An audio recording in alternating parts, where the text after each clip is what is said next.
मित्रांनो, good morning, नमस्कार, सुप्रभात। ओढ पंढरीच्या सायकलवारीची आपला हा प्रॅक्टिस राईडचा आजचा हा 6वा दिवस आहे आणि आपण आहोत विटा कुंडल रोडवर।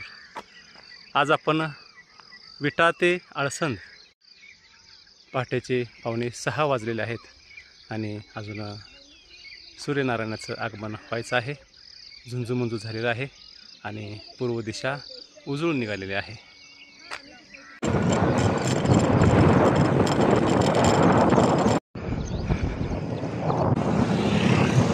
मित्रांनो, आपलं खंबाळ या ठिकाणी गाव आलेलं आहे आणि ग्रामस्थांचा छान एक उपक्रम त्यांनी केलेला आहे। तुम्हाला मी परतीच्या प्रवासामध्ये दाखवतो। आज धुकं पसरलंय पहा। हा, हे धूर आहे का धुका आहे? धूर आहे का धुका आहे? हा, बर बर।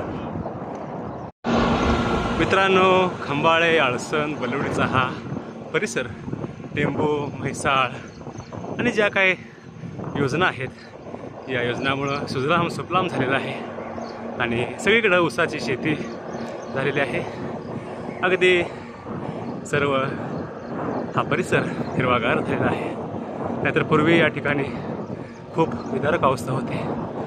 ज्या कोणी लोकप्रतिनिधींनी या योजना बनवल्या, या योजना आणल्या, या योजना पूर्ण होण्यासाठी ज्यांनी ज्यांनी पाठबळ दिलं त्या सर्वांना खरं त्यांचं धन्यवाद मानलं पाहिजे। तुम्ही हा सगळा परिसर पाहू शकताय। हा शांत रम्य पहाटेचं सौंदर्य आणि धुक्यानं पांघरलेलं ही ऊसाची शेती, हे सर्व नयनरम्य जर आपल्याला दररोज पाहायचं असेल तर दररोज बाहेर पडा, सायकलिंग करा, व्यायाम करा, वॉकिंग करा आणि निसर्गाकडे चला।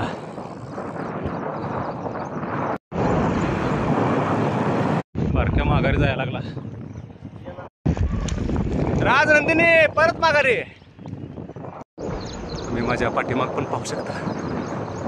आज धुकं वाढलेलं आहे आणि एक 50 मीटरच्या पुढे पाठीमागे काही दिसत नाही। आळसंद गाव जवळ आलेलं आहे। एका 100 मीटरवर आळसंदचा छत्रपती शिवाजी महाराज चौक आपल्याला आता दिसेल।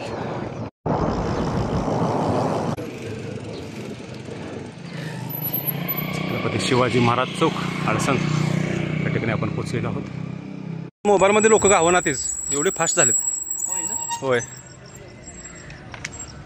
चांगलं प्रॅक्टिस झालंय।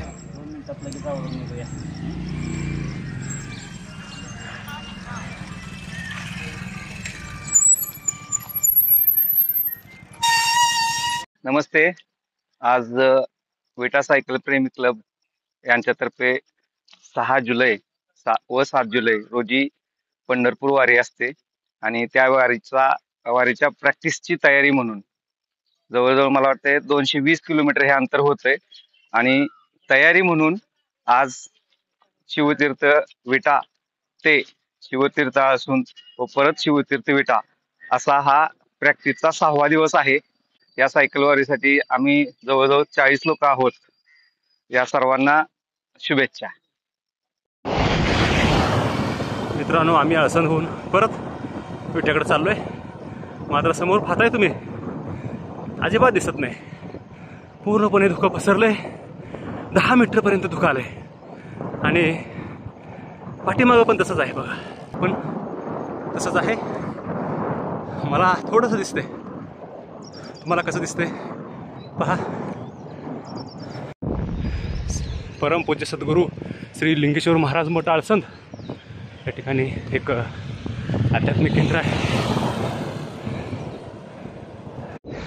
मित्रांनो, पूर्व दिशेला तुम्ही पाहताय आज हा सूर्य सूर्य आहे की चंद्र आहे हेच काही समजत नाही. आजच्या या धोक्याच्या आवरणामध्ये सूर्यनारायण लपलेला आहे आणि आता समोर खंबाळे गाव येत आहे. मित्रांनो, तुम्हाला आणखी एक आश्चर्य दाखवतो. आपण खंबाळे गावामध्ये आहोत आणि खंबाळे गावातील ग्रामस्थांनी एक छान उपक्रम राबवलेला आहे. आपलं खंबाळेच्या चौकामध्ये हा आपले जे क्रांतिकारक आहेत, आपले जे सैनिक आहेत, त्यांना आदरांजली वाहिलेली आहे. ही 26/11/2008च्या हल्ल्यामध्ये जो दहशतवादी हल्ला झाला मुंबईवर, त्याच्यामध्ये हे शहीद झालेले आहेत. त्यांना एक आदरांजली म्हणून हे खंबाळे गावातल्या ग्रामस्थांनी एकत्र येऊन हा एक चांगला प्रेरणादायी हा एक आपलं खंबाळा नावाचा उपक्रम तयार केलेला आहे. खरंच या उपक्रमातून आपल्याला देशसेवा आणि एक लढण्याची नवीन शक्ती आपल्या मनामध्ये निर्माण होते. आपलं खंबाळा किती छान आहे बघा. क्या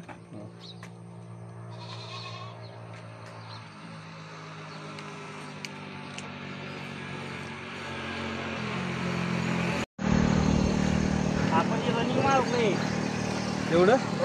मित्रांनो, आम्ही आता परत विट्याकडे चाललेलो आहोत आणि विटा फक्त 4 किलोमीटर राहिलेला आहे आणि हा आजूबाजूचा सुंदर परिसर आज आभाळ दाटून आलेला आहे आणि सूर्यनारायण त्या आभाळाच्या आड रडून बसलेला आहे.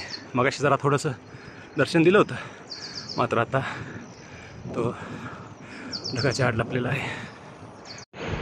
मित्रांनो, अशा पद्धतीनं आजची ही प्रॅक्टिस राईड क्रमांक 6 संपन्न होत आहे.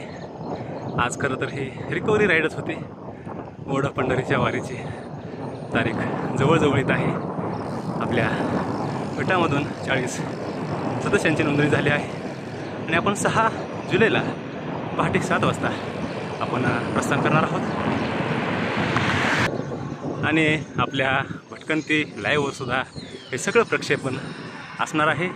तुम्हाला लाईव्ह पाहायला मिळणार आहे आणि वारीचा आनंद घेता येणार आहे. त्यासाठी तुम्ही जर भटकंती लाईव्ह या यूट्यूब चॅनलवर नवीन असाल, भटकंती लाईव्ह या फेसबुक पेजवर नवीन असाल, नवनाथ कदम फेसबुक पेज आणि प्रोफाईलवर नवीन असाल आणि इंस्टाग्रामवर जर नवीन असाल तरीसुद्धा तुम्ही सर्च करा आणि या चॅनेलला, या व्हिडिओला लाईक करा, सबस्क्राईब करा. त्यामुळं मला नवीन व्हिडिओ बनवण्याची प्रेरणा मिळते. एक गोष्ट नक्की आहे की सबस्क्राईब करायला काहीही पैसे द्यावे लागत नाहीत, पूर्णपणे फ्री आहे. पण त्याचा फायदा मला असा होतो की मला एक नवीन ऊर्जा निर्माण होते, नवीन प्रेरणा मिळते आणि आपल्याला नवीन काहीतरी दाखवावं असं मनामध्ये वाटतं आणि मी व्हिडिओ तयार करतो आणि तुमच्यापर्यंत आणतो. तर सर्वांनी व्हिडिओला सबस्क्राईब करा. धन्यवाद. पुन्हा भेटूया पुढच्या राईडला उद्या भाग क्रमांक 7ला.